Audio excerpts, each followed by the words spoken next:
नमस्कार, स्वागत है आपका। आपके साथ मैं हूं अमित गर्ग शुक्ला। शुरुआत करते हैं बड़ी खबर के साथ।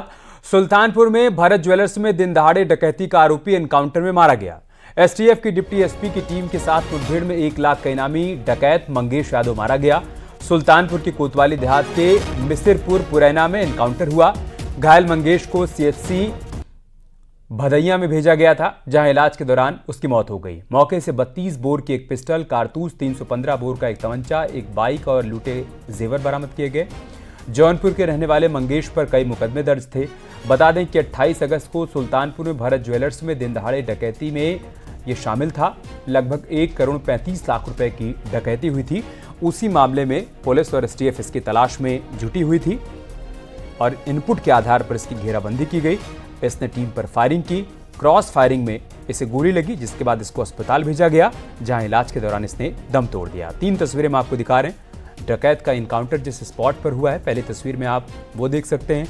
दूसरी तस्वीर, अस्पताल में उसने दम तोड़ा, डॉक्टर ने उसको मृत घोषित किया। तीसरी तस्वीर, एसटीएफ की वो टीम आपको नजर आ रही है जिसने घेराबंदी कर इस बदमाश का खात्मा किया।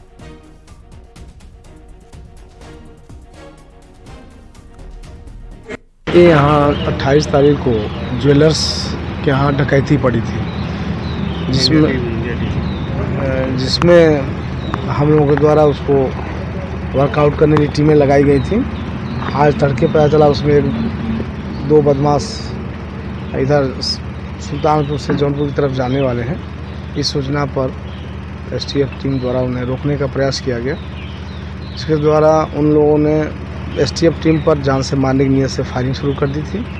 जवाबी फायरिंग में एक बदमाश घायल हो गया था, एक बदमाश भाग गया था, जिससे वहां से प्राथमिक उपचार के लिए हॉस्पिटल के लिए रवाना कर दिया गया था। तो सुल्तानपुर में आज 1 लाख के इनामी का एनकाउंटर हुआ। हालांकि सुल्तानपुर में डकैती की साजिश अमेठी में रची गई थी। डकैतों ने फुल प्रूफ योजना बनाकर बीते 8 अगस्त को डकैती डाली थी। रायबरेली में बुक एक स्पेशल कैमरे में प्लान तैयार हुआ था। 1 महीने की रेकी के बाद घटना को अंजाम दिया गया था।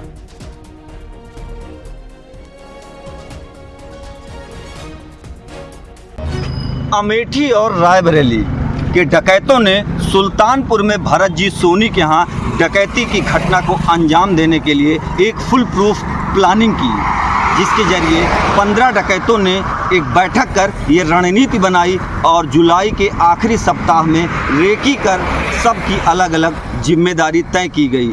डकैतों ने 3 टीम बनाई और 5-5 की टुकड़ियों में उन्हें विभाजित किया, जिसके बाद 5 नकाबपोश बदमाशों ने सराफा कारोबारी की दुकान पे 4 से 5 मिनट तक डकैती की घटना को अंजाम दिया। तो वहीं दूसरी टीम ने आसपास बाजार में फैल गई, जिससे कोई दिक्कत हो तो उनको वहां से सुरक्षित बाहर निकाला जा सके। वहीं तीसरी टीम हाईवे पर कार लेकर उनका इंतजार करती रही, जिससे माल के साथ उनको सुरक्षित जिले से बाहर का रास्ता दिखा दिया गया।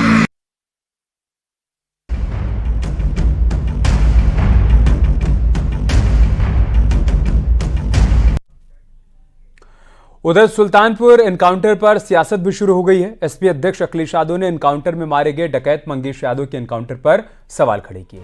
अखिलेश यादव ने आरोप लगाया कि जात देखकर जान ली गई। नकली एनकाउंटर से पहले मुख्य आरोपी का सरेंडर कराया गया, वहीं बाकियों को सिर्फ दिखावट के लिए पैर में गोली मारी गई। यह आरोप है अखिलेश यादव का, जिन्होंने एनकाउंटर पर सवाल खड़े किए और कहा कि जाति देखकर एनकाउंटर किया गया। मंगेश यादव के एनकाउंटर पर उन्होंने सवाल खड़े किए। उन्होंने कहा कि नकली एनकाउंटर से पहले मुख्य आरोपी को सरेंडर कराया गया और उसके बाद उसका एनकाउंटर हुआ, जबकि बाकियों को सिर्फ दिखावट के लिए पैर में गोली मारी गई है।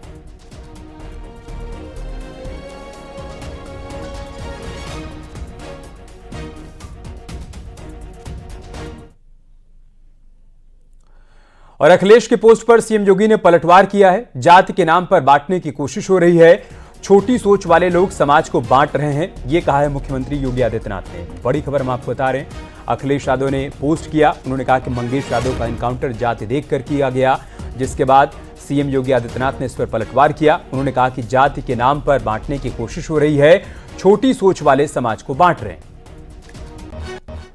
और वहीं दूसरी तरफ अपने राजनीतिक संकीर्णताओं में फंसे हुए कुछ लोगों के द्वारा जब जाति, मत और मजहब के आधार पर समाज को बांटने की कुत्सित चेष्टा की जा रही हो, उन स्थितियों में हमारे लिए श्री रामनाथ स्वामी जी का यह मंदिर, आज का ये कुंभाभिषेक और प्राण प्रतिष्ठा का समारोह एक नई प्रेरणा हो सकता है। समाजवादी पार्टी ने बदमाशों के एनकाउंटर पर सवाल खड़े किए। पार्टी का कहना है कि एनकाउंटर तो हो रहे हैं लेकिन अपराध थम नहीं रहे हैं। सुल्तानपुर की घटना को लेकर पार्टी का कहना है कि अब तक लूट का माल बरामद नहीं हुआ है। उन्होंने आरोप लगाया कि एसटीएफ के एनकाउंटर शुरू से ही सवालों के घेरे में रहे हैं। इनकाउंटर राज इतने दिन से चल रहा है, फिर भी सरेआम लूटें हो रही हैं। कैसे हो रही हैं? क्योंकि असली अपराधियों पे कार्रवाई नहीं हो रही है। जिस व्यापारी की लूट हुई उसका माल तो बरामद नहीं हुआ। उसका माल कौन लूट ले गया? पहले लुटेरों ने लूटा, उसके बाद सरकार के लोग लूट लेते हैं, जो सरकार की तरफ से जाते हैं पुलिस बन के, कोई और फोर्स बन के। और एसटीएफ की कार्रवाई शुरू से सवालों के घेरे में रही है। एनकाउंटर पर सवाल उठाए जाने के बाद समाजवादी पार्टी लगातार सरकार पर निशाना साध रही है। सुल्तानपुर की बड़ी डकैती थी और उसके मुख्य आरोपी को सरकार और प्रशासन ने बातचीत करके सरेंडर करा दिया। कुछ लोगों को पैर में गोली मार करके नकली इनकाउंटर दिखाने की कोशिश की और एक अपराधी की जाति जानने के बाद उसका इनकाउंटर कर दिया, उसकी मौत हो गई।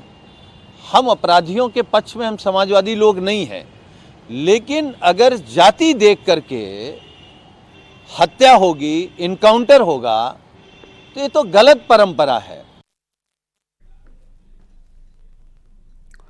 एनकाउंटर पर अखिलेश यादव के उठाए सवाल पर बीजेपी हमलावर है। यूपी बीजेपी के प्रवक्ता राकेश त्रिपाठी ने अखिलेश यादव पर सियासी पलटवार किया। उन्होंने कहा कि चोट अपराधी को लगती है, दर्द अखिलेश को होता है। बॉलीवुड में 90 के दशक की फिल्म का एक गाना है कि चोट तुझे आए तो दर्द उसे होता है, भाई भाई में अक्सर ये होता है। ये फिल्म का गाना अखिलेश यादव जी पर बड़ा सटीक बैठता है। जब भी किसी अपराधी को एनकाउंटर में गोली लगती है तो दर्द अपराधी के बजाय अखिलेश यादव जी को होने लगता है। आज लूट कांड के आरोपी मंगेश यादव, जो 1 लाख रुपए का इनामी बदमाश था, उसको उत्तर प्रदेश की पुलिस ने मुठभेड़ में ढेर कर दिया है। लेकिन अखिलेश यादव जी का अब मातम मनाना बहुत लाजमी हो गया है। ट्वीट करके वो दुहाई देने लगे हैं कि कानून व्यवस्था बिगड़ गई है। ये अपराधियों का संरक्षण करने वाले अखिलेश यादव जी, उनको इतना दर्द क्यों होता है? ये उत्तर प्रदेश में योगी आदित्यनाथ जी की सरकार है। अगर कहीं भी अपराध घटित हुआ है तो उस पर कठोरता से कार्रवाई होती है। इस ज्वेलर्स लूट कांड के आज सारे आरोपी गिरफ्तार किए जा चुके हैं और एक आरोपी जिसपे पुलिस पर गोली चलाने का दुस्साहस किया, उस मंगेश यादव को उत्तर प्रदेश की पुलिस ने ढेर कर दिया है। अब अखिलेश यादव जी को दर्द हो रहा है तो होता रहे, लेकिन उत्तर प्रदेश में कठोर कानून की व्यवस्था ऐसे ही चलती रहेगी। खबर पीलीभीत से प्रभारी मंत्री बलदेव सिंह औलख ने अखिलेश यादव के एनकाउंटर वाले बयान पर हमला किया। उन्होंने बताया कि कोई भी एनकाउंटर फेक नहीं होता, एनकाउंटर के पीछे कोई ना कोई वजह होती है। कोई भी इनकाउंटर फेक नहीं होता, इनकाउंटर के पीछे कोई ना कोई वजह होती है कि उन लोगों, अखिलेश जी ने तो एक मन बना लिया है कि जो गुंडे हैं, बदमाश हैं, बलात्कारी हैं, जो बेटियों की इज्जत लूटने वाले हैं, उनका समर्थन करना। और मैं ये कहूंगा कि ये ओछी राजनीति ठीक नहीं है। राहुल में पीएम बनने की क्वालिटी होने के सैम पित्रोदा के बयान पर डिप्टी सीएम केशव प्रसाद मौर्य ने गांधी परिवार पर, राहुल गांधी पर निशाना साधा। केशव प्रसाद मौर्य ने आरोप लगाया कि राहुल गांधी को न सत्ता का शिष्टाचार पता है, न ही विपक्ष का सहूर उनको आता है। सत्ता में रहने पर अपनी सरकार का अध्यादेश फाड़ते हैं और अब बतौर विपक्ष नेता होने के नाते 10 मिनट शांति से संसद में बैठ नहीं पाते हैं। अखिलेश पर तंज कसते हुए उन्होंने कहा कि हो सकता है कि इस ट्वीट पर उनके दरबारी अखिलेश यादव फिर से भड़क उठे।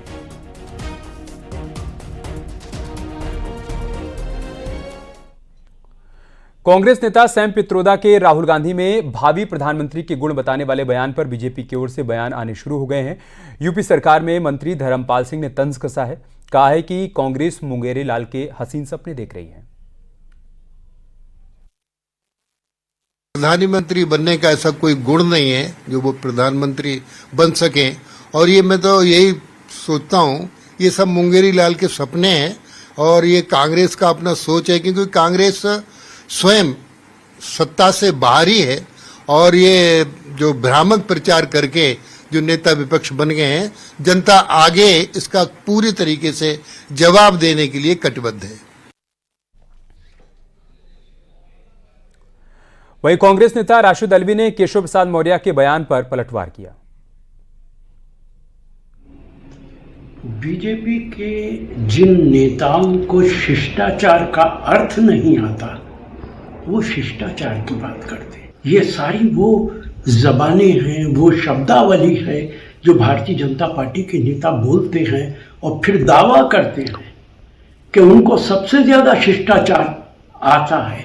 निश्चित तौर से जिस शिष्टाचार को बीजेपी जानती है, उसे कांग्रेस पार्टी और हम लोग नहीं जानते।